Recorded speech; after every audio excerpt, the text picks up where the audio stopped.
जो intraday trader support and resistance के basis पे ट्रेड करता है, एक्चुअल में उनका 100 आउट ऑफ में 80% उनका लॉस ही होता है। और लॉस उनका होना भी है क्योंकि वो मार्केट की डायरेक्शन में ट्रेड कर रहे हैं और वो बार बार यही गलती दोहराते हैं। तो जैसा कि दोस्तों आपने देखा कि मैंने कई सारे इंट्राडे के ऊपर वीडियो बना चुके, लगभग 1 से 2 पार्ट तो आ चुके लगभग। तो उन वीडियो मैंने बहुत सारे इंट्राडे के कॉन्सेप्ट एंड नॉलेज दिए हैं, तो उन वीडियो को आप देखिए।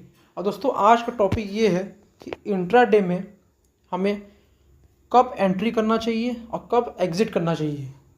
दोस्तों इस पे बहुत ज़्यादा ही सवाल आते हैं और इस सवाल का जवाब आपको इस वीडियो में मिल जाएगा। देखिए दोस्तों, ट्रेडिंग होता क्या है। ट्रेडिंग दोस्तों देखिए एक तरह से डिमांड एंड सप्लाई का खेल होता है। कहाँ मार्केट में डिमांड ज़्यादा आ रहा है, कहाँ सप्लाई कम आ रहा है, उसी का खेल होता है ट्रेडिंग।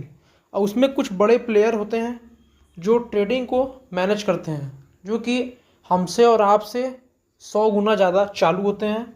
और एक देसी भाषा में कहूँगा 100 गुना ज़्यादा चालू होते हैं और हमसे आपसे 100 गुना ज़्यादा, कोई उसका तो लिमिट नहीं है, फंड होता है उन लोगों के पास, एक बड़ा फंड। तो वो अच्छे से मार्केट को हैंडल करना जानते हैं। लेकिन दोस्तों उनसे बच के अगर हम ट्रेडिंग करें इंट्राडे ट्रेडिंग में, तो देखिए इंट्राडे ट्रेडिंग में आपको सबसे बड़ा चीज़ ये है कि आप किस तरीके से एंट्री ले सकते हैं और किस तरीके से आप एग्ज़िट ले सकते हैं। तो सबसे बड़ा सवाल यही होता है। देखिए दोस्तों, मैं आपको शॉर्ट में समझाना चाहूँगा, बहुत ज़्यादा लॉन्ग नहीं करूँगा।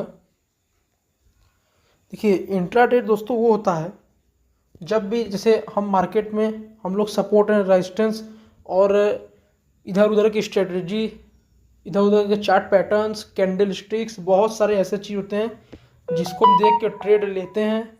और बहुत सारे यूट्यूबर जितने भी हैं सब कैंडल स्टिक और स्ट्रेटजी की बात करते हैं।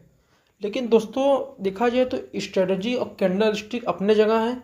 अब मार्केट का माइंडसेट, आपको आपका साइकोलॉजी वो अपने जगह है।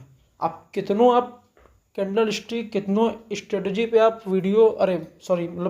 कितनों स्ट्रेटजी पे आप काम करेंगे, वर्क करेंगे, अलग अलग स्ट्रेटजी अब लेके आ रहे हैं, अलग अलग कैंडल स्टिक पे आप ट्रेड कर रहे हैं, आपका 100% आपका लॉस होना तय हो सकता है। 1-2 में आपका प्रॉफिट हो जाए, लेकिन फिर उसके बाद आपका लॉस होना तय है। और फिर उसके बाद आप क्या करेंगे, आप इमोशन में आएंगे और फिर मार्केट से रेवेंज यानी मार्केट से बदला लेने के लिए फिर से आप धड़ाधड़ ट्रेड प्लेस करते रहेंगे और फिर से आपका लॉस होना तय है, आपका कैपिटल ब्लो आउट हो जाएगा। तो दोस्तों इसी को कहते हैं सबसे ज़्यादा इमोशन कंट्रोल अपना करना चाहिए मार्केट में और साइकोलॉजी पे अपने वर्क करना चाहिए। एक स्टॉप लॉस, एक टारगेट एक फिक्स कर ले बिगनर्स, क्योंकि मैं भी इसी पे काम किया हूँ। और देखिए मैं ये नहीं कह रहा हूँ कि स्ट्रेटजी और कैंडल स्टिक्स ये सब बेकार होते हैं, इस सब का कोई मतलब नहीं होता है। मेरे कहने का मतलब ये है कि एक स्ट्रेटजी पे वर्क करिए आप, एक स्ट्रेटजी पे इतना ज़्यादा वर्क करिए आप कि उसमें आपको एक महारत हासिल है कि ये स्ट्रेटजी पे मैं काम करूँगा, मुझे प्रॉफिट होगा ही होगा। अब बाकी 10 तरीके की स्ट्रेटजी, 10 तरीके का कोई मतलब नहीं है। अब एक स्ट्रेटजी, एक कॉन्सेप्ट और एक सेटअप पे आप वर्क करिए, आपको ट्रेडिंग में आपका मिल जाएगा कि आप किस तरीके से ग्रो कर रहे हैं, आपका निखार आएगा धीरे धीरे ट्रेडिंग में। तो इसी तरीके से वर्क करिए। मैं बताऊंगा कब आपको एंट्री एग्जिट करना है। चलिए मैं आपको एक स्टॉक का एग्जांपल दिखा। देखिए पहले सबसे पहले बता देता हूँ आपको कुछ चीज़ कि सबसे पहले अगर आप इंट्राडे अगर हम करते हैं तो हमें 3 मिनट और 5 मिनट पे ही ट्रेड करना रहता है। और दोस्तों देखिए इंट्राडे होता है, आप एक तरह से शुरू में ही आइए, मतलब मार्केट ओपन होने के 5 मिनट में आप मार्केट में वॉच करा करते रहिए कि किस तरीके से एंट्री और एग्जिट बन रहा है। देखिए ये ऐसा होता है गेम कि आपको ज़्यादा से ज़्यादा 20 पॉइंट का टारगेट रखना चाहिए, 15 से 20 पॉइंट का, और लगभग 10 पॉइंट का स्टॉप लॉस। ये शुरू में बता रहा हूँ आपको, अब क्वांटिटी आपके ऊपर है। और सबसे पहले तो अपना क्वांटिटी मैनेज करिए। अब ये नहीं कि शुरू में आए तो 100, 200, 400 क्वांटिटी से आप कर रहे हैं। आप एक क्वालिटी मैनेज कर लीजिए अपना, कि जिससे आपका रिस्क भी मैनेज रहे। क्वांटिटी से ही रिस्क मैनेज होता है। अगर आप 20,000 रुपये लगा करेंगे तो आपका रिस्क बढ़ जाएगा। ये मतलब उतना ही करिए जितना आप रिस्क मैनेज कर सकें। चलिए मैं आपको एक दिखाता हूँ एग्जांपल, एक चार्ट का। ठीक है दोस्तों, एक ये स्टॉक का चार्ट है टाटा मोटर का। तो देखिए 14 तारीख यानी आज के डेट में इसमें हुआ क्या। पहले तो कल का समझिए। देखिए कल का क्लोजिंग जो इसका था, इसका क्लोजिंग देखिए ये था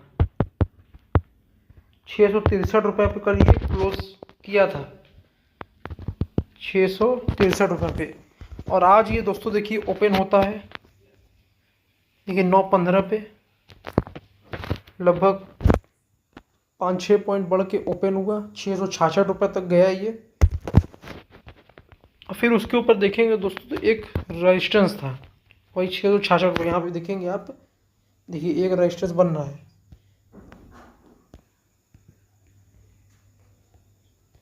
देखिए एक दो बार मतलब ये पहले सपोर्ट का भी काम कर चुका है।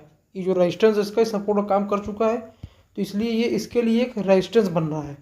तो आपको थोड़ा बहुत इंट्राडे में ध्यान देना ही होगा अगर ट्रेड करना है तो। ये सब बात होगा, कहाँ रेजिस्टेंस बन रहा है, मतलब कहाँ रेजिस्टेंस बन रहा है और कहाँ सपोर्ट बन रहा है, ये सब एकदम आपको देख के चलना ही होगा मार्केट में। और फिर देखिए दोस्तों इसी ये रेजिस्टेंस पे टिक नहीं पाया और फिर से नीचे आ गया ये स्टॉक, और नीचे आ गया। अब ये जो इसका कल का क्लोजिंग था इसको ध्यान दीजिए, क्योंकि मैं आपको दिखाता हूँ कल का क्लोजिंग। देखिए कल का क्लोजिंग ये ब्रेक किया। देखिए आपको लगेगा ये सब मतलब हो चुका है तो ये समझाना आसान है। मैं आपको लाइव मार्केट में भी कभी करके दिखाऊंगा। मेरे पास अभी ऐसा कोई सेटअप नहीं है जिससे मैं लाइव मार्केट में करूं, लेकिन हाँ मैं आपको लाइव मार्केट में भी करके वीडियो बना के आपको दिखाऊंगा कैसे ट्रेड लिया जाता है हमारे मार्केट में।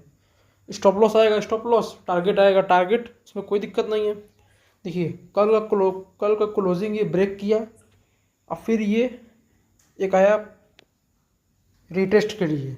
अब जो यहाँ एंट्री लिए होंगे इस जगह पे, उनको तो समझ लीजिए बढ़िया एक मतलब उनका एंट्री बना होगा 662 यानी 662-60 रुपये के आसपास बना होगा एंट्री उनका। और फिर उनका टारगेट देखिए, पहले टारगेट और स्टॉप लॉस की बात करें हम, एक सेकंड। देखिए ये आपका यहीं पे लिए थे एंट्री, आपका स्टॉप लॉस बन रहा है थोड़ा सा इसके ऊपर।